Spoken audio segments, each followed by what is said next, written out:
I'm sure a lot of you guys remember the old ceremonial hunting tradition of eating the heart out of the first animal you kill. Meat from those organs are among the most nutrient-rich foods on the planet. You can get those same benefits your ancestors craved via convenient daily capsules from Heart and Soil. Find out more at heartandsoil.co. And remember, use code MeatEater for 10% off your purchase. There's nothing like snook hook sets at dawn or catching a tarpon in the moonlight.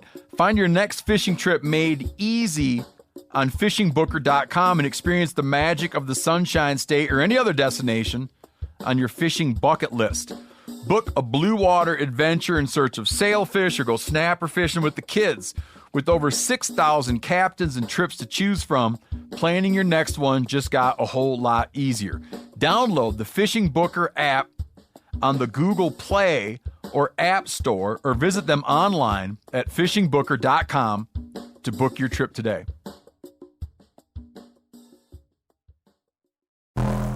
Welcome to the Wired to Hunt Foundation's podcast, your guide to the fundamentals of better deer hunting. And now, your host, Tony Peterson. Welcome to the Wired to Hunt Foundation's podcast, brought to you by First Light. Today's show is all about moving water and how it can and should play into your whitetail hunts throughout the season.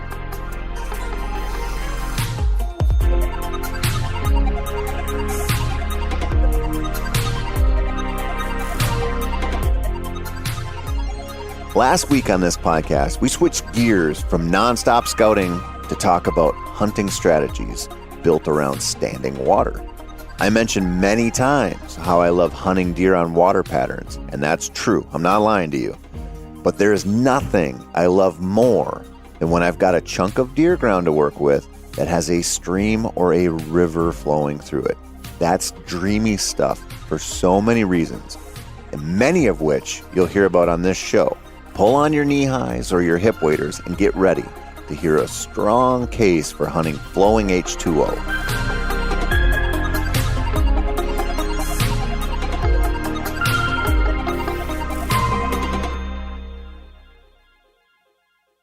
If it's not deer season in your state yet, it's coming. This is like the adult version of Christmas Eve, and it is frickin' awesome. Now, last week, I covered mosquito factories, or also known as standing water. There is nothing I love more than water when it comes to consistent whitetail hunting, and while I've got a soft spot in my heart for a nice pond that is situated deep in the best cover, I think moving water is where I really belong as a deer hunter. This is because a good stream or river offers up so many things to the whitetail and the whitetail hunter. It often combines several reasons for a whitetail to be an exact, very specific spot, and that is the secret sauce to not only killing more deer, but hunting the most enjoyable locations possible. Now, it's easy to look at moving water like it's just another water source, and in some ways it is, but it's also likely to feature some of the best security cover around. That's 2 checks in the win column, my friends. Moving water also almost always is framed in quality food as well. That's 3 solid reasons for whitetails to be there, and often be there in good numbers. For the whitetail hunter, moving water that isn't so big it requires a boat or water wings to get across, you've got all of those deer coming there for various reasons, but you've also got incredible access opportunities, and a lot of times, my favorite reason of all, concentrated travel. If this sounds too good to be true, it's not. Quit being such a pessimist. Well, actually, sometimes it is too good to be true, and I apologize for that unwarranted outburst right there. We will get to reality later, after I win you over with my argument for why there is no better situation upon which to arrow a monster whitetail than moving water of the right size and shape. The absolute best rivers to hunt are those that are big enough to concentrate deer on certain crossings, but not so big that you can't walk them in knee-high boots or do most of your ninja work on the banks. Too small, like dealing with little tiny streams, is a different story. If a deer can hop across anywhere, they probably will. They might have a few crossings they favor due to the terrain, but most of the time, a really tiny trickle isn't all that great. I have seen if creeks are just big enough, where deer will get in the water and use them as travel corridors, just like we use them to get into and out of our stand sites.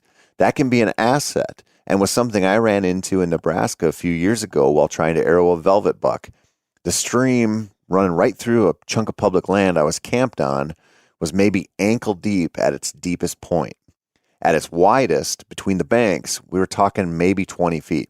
Since it was about 1,000,000 degrees out during that September hunt, I figured that if I spent enough time on some of the crossings, I'd get a shot. What I didn't expect was that the deer would get in and randomly walk upstream and downstream, tucked in below 6-foot tall banks where I couldn't shoot them. There wasn't really any pattern to their movement as far as I could tell. They just got in after walking down off of this great big bluff, entered the water, and messed around. They were there for the water. Of course, they were going to go in there and drink, but they were also in there kind of staging before they headed to the neighbor's property to hit some groceries. There wasn't a whole lot of concentrated movement. It kind of just went everywhere. That stream was just a little bit too small, and even though on my OnX it looked like it should set up right, and even when I looked at it in person, I thought it was pretty good, it just didn't work out that well for that hunting trip. Maybe if I'd have stayed longer, I'd have figured it out, but I ran out of time. Now, at the other end of the spectrum is a good-sized river. I hate this scenario the most out of all moving water hunting conditions. Now, I know deer swim across big rivers from time to time. I've seen it, but I don't think they make a habit out of it. It's kind of like nature's version of a busy interstate. It functions pretty well as a wall to those deer, even though once in a while they will get across it. This size of river kind of takes the crossing situation right out of the equation. And while they might dip down to drink, bigger rivers often have steep banks. I don't think deer much prefer the feeling of being trapped by water on one side and a 15-foot bank on the other. They don't seem too happy about that. Now, on the other hand, I have seen flats along big rivers that were full of deer, usually out west where quality whitetail habitat isn't overly abundant. Some of those spots can be amazing, but you're really not hunting a water pattern there. You're hunting a concentration of deer near where the water helped produce some brushy, gnarly habitat that drew whitetails in. There are a few silver linings with this scenario, which is that if you can find it, it's usually highly observable. You can post up and glass the bottom to see who's filtering in and out of the willows and cottonwoods, and see if the landscape offers you up any good pinch points or ambush spots there. The other thing is that while a tight valley with a river in it is usually challenging wind-wise, a truly big river with a sandy 25-acre flat along it tends to exist in a place where the ground has been ironed out, so to speak. Playing the wind along a spot of a river like that can be pretty easy and very effective. Now, even with tiny streams or giant rivers that aren't ideal or often easy to hunt, you at least know that water equals whitetails. That's a good start. It gives you something to work with. Now, when it comes to the best moving water, this can be tricky. I like a river that is big enough where I have to be a little careful about wading it in the dark, because even though I can swim just fine, I don't like to surprise myself with a few laps in the dark while clutching my bow and having a day pack strapped to my back. In my life of fishing and hunting, I've fallen in a few rivers and I've been swept away a few times. And it's like car accident level as far as narrowing down your focus to the here and now. Trust me. It might sound kind of funny, but once you've been through it, I promise you don't want to go through it again. Also understand that a river that is maybe, 20 yards to 100 yards across will likely feature enough deep water and steep banks to concentrate crossings. In fact, with satellite imagery, you can damn near see them sometimes. If you know how rivers function with long straight stretches, bends, and rapids, you can zoom in and often see white water, or at least a bit of roiled up surface where the river is shallow and rocky. That is often where the crossings will be, especially if there are deep stretches upstream or downstream, or preferably both. If you're researching huge chunks of federal land or walk-in ranches, you'll be able to see crossings very easily because the cattle will use them. Trails, deeply gouged in the bank trails that often splay out on the flats, are highly visible via satellite imagery and can provide one hell of a starting point if you're trying to figure out new deer ground. The key to hunting these types of crossings, however, is to suss out whether you're dealing with one major crossing or a stretch of river with multiple crossings. A major crossing, that's easy enough. just set up downwind and wait. A stretch with multiple crossings requires a different strategy, and this is very, very common on smaller to mid-sized rivers. If you can glass this kind of river for a couple of nights, you can usually pin down which trails bucks are using and then go mobile to get on top of them. If you can glass it, I like to sneak in and sit the farthest downwind crossing. What I'm hoping is that something comes down and I can shoot it, but if not, I can see some of the other crossings upstream or downstream from my stand. If the deer don't cross at my spot, I might see them use one farther up or farther down. If the wind stays consistent, which it often does, it's an easy move to the next crossing as soon as I can hunt it. This is my absolute favorite hunting scenario because even on public land, you rarely blank. If you can see enough river, you'll see deer. I see this even in low density areas.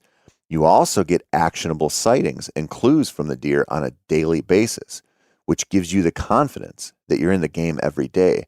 That between the ears happiness is important when you're engaged in days of mobile hunting, particularly on pressured deer. I also love this scenario because it gives me a good chance to hunt mornings, no matter what time of the season it is. This isn't something you can find everywhere, and morning sits in September can be absolutely deadly if you can get in and actually hunt effectively. The access that rivers often provide allows for that. Rivers are corridors where you can get low out of the wind, cover up some of your noise just by blending into the sounds of rushing water, and you can stay out of sight if you're below the banks. With specific crossings, this means you can get in the dark before first light and be where the deer will come to as they head back to bed. Oftentimes, they'll use the same crossings at night and in the morning, which simplifies the whole thing, but that's not always the case. I got on a buck one time in North Dakota that I saw crossing the river one evening, and then the next morning, I watched him half a mile upstream crossing back to my side. I sat one crossing, and my buddy sat the other. The first night of the season, that buck came down to the water, crossed, and posed up at 20 yards, which would have been ideal for someone not falling apart from buck fever on a 150-inch velvet buck. I missed that dude clean, but the wind was howling, and he didn't catch on to the situation. My second shot was much better and proved to be my biggest velvet buck ever, and one of the biggest deer I've ever shot. My buddy then arrowed a great deer on the downstream crossing, which meant we went 2 for 2 on public land on deer that went straight to the taxidermist, thanks in large part to just being able to glass and hunt river crossings. So I hope you're getting fired up to sit some river crossings this season, if you have the chance. But you should also think about deer travel, not only as they go from bank to bank, but how they travel the length of the river. It's a rare day when I go in to scout or hunt a new stream or river where I don't find trails that run parallel to the water as well. In the right setup, where your wind can blow out over deep water that the deer aren't likely to enter, this provides another option for potential antlered visitors to show up. It's also a reliable scenario for rut hunting when bucks are cruising, because they sure seem to like to follow waterways when their loins are burning and their mental faculties are dimmest. This is reason enough to get along a river, but can be unreal when the temperatures are unseasonably warm during November.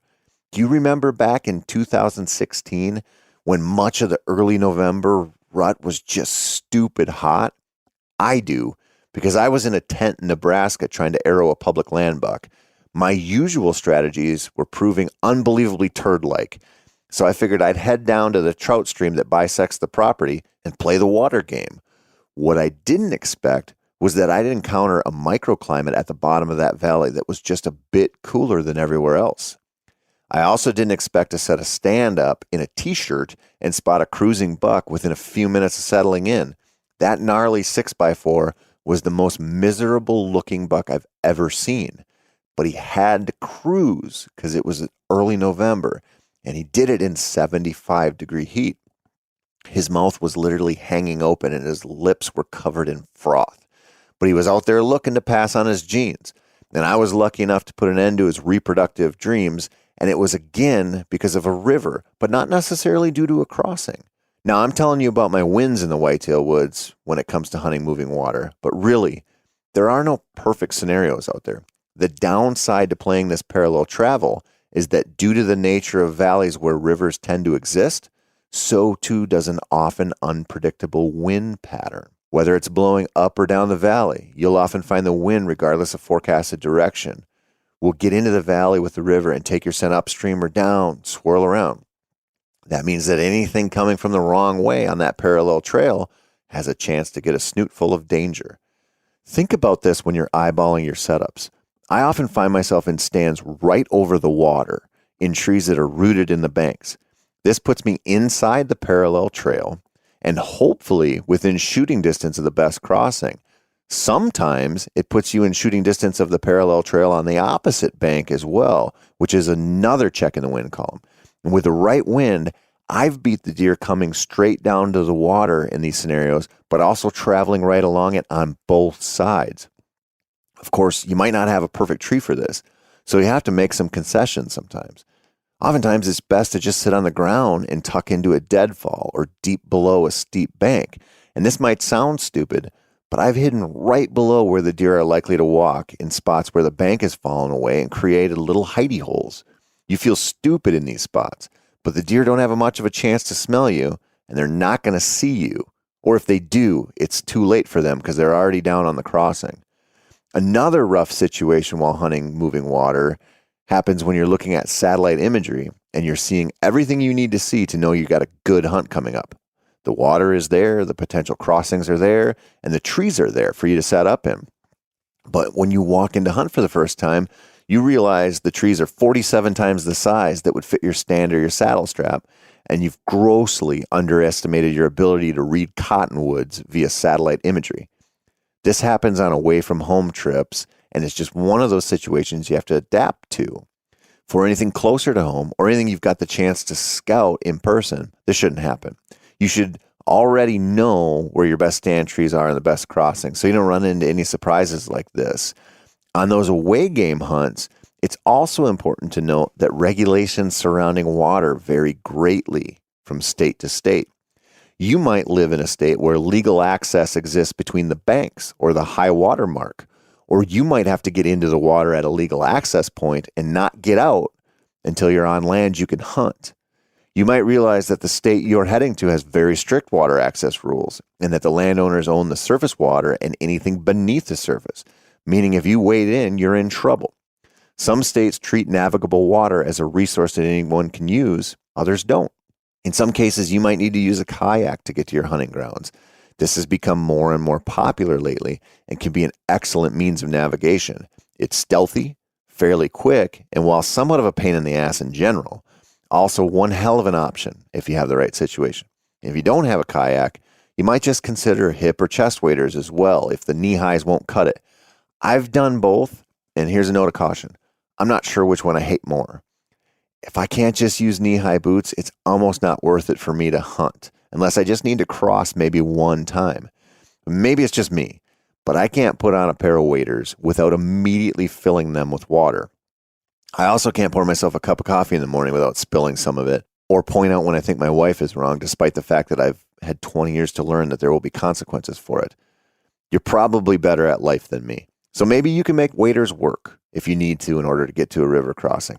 I just know I personally don't like it. I don't like filling up my waders in the dark and having wet clothes all day long when I try to sit on my stand. So with all of that out of the way, I'll say this. I've hunted just about every whitetail situation out there, from Texas on up to nearly Canada and east and west. And while hunting styles and strategies differ by region and the time of year, one of the most consistent things I've noticed out there, no matter where I'm hunting, is the connection of whitetails to water, specifically moving water. If you're planning a hunt or hunting near home and you've got some flowing water, figure out how to hunt it. It might be the best whitetail draw from the early season to the late season. That's it for this week, my friends. Be sure to tune in next week for more deer hunting strategies so that you can keep filling tags and making your hunting buddies jealous. I'm Tony Peterson, and this has been the Wired to Hunt Foundations podcast. As always, thank you so much for the support. We really appreciate it, and we will see you here next week.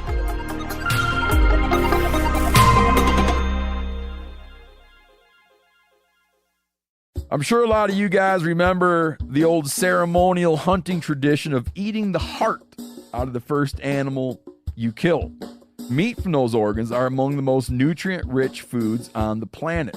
You can get those same benefits your ancestors craved via convenient daily capsules from Heart and Soil. Find out more at heartandsoil.co. And remember, use code MeatEater for 10% off your purchase.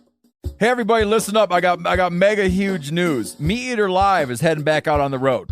That's right. Join me and the crew. Clay Newcomb, Cal, Yanni, Spencer's going to be there. Phil the engineer's going to be there.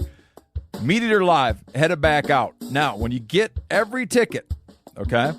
Every ticket you buy, you get a signed copy of our new MeatEater Outdoor Cookbook. This tour is celebrating the release of the book. Buy a ticket, get a signed copy, MeatEater Outdoor Cookbook, wild game recipes for the grill, smoker, camp stove, and campfire, which I'll point out is a $38 value. Here's where we're going to go. April 23rd, the Mesa Arts Center in Mesa, Arizona. April 24, the Balboa Theater in San Diego. April 25, the Grove in Anaheim, California. April 27, the Crest Theater in Sacramento. April 29, the Union in Salt Lake City. April 30, the Egyptian in Boise. May 1, the Wilma Theater in Missoula. May 2, the Bing Crosby Theater in Spokane, Washington.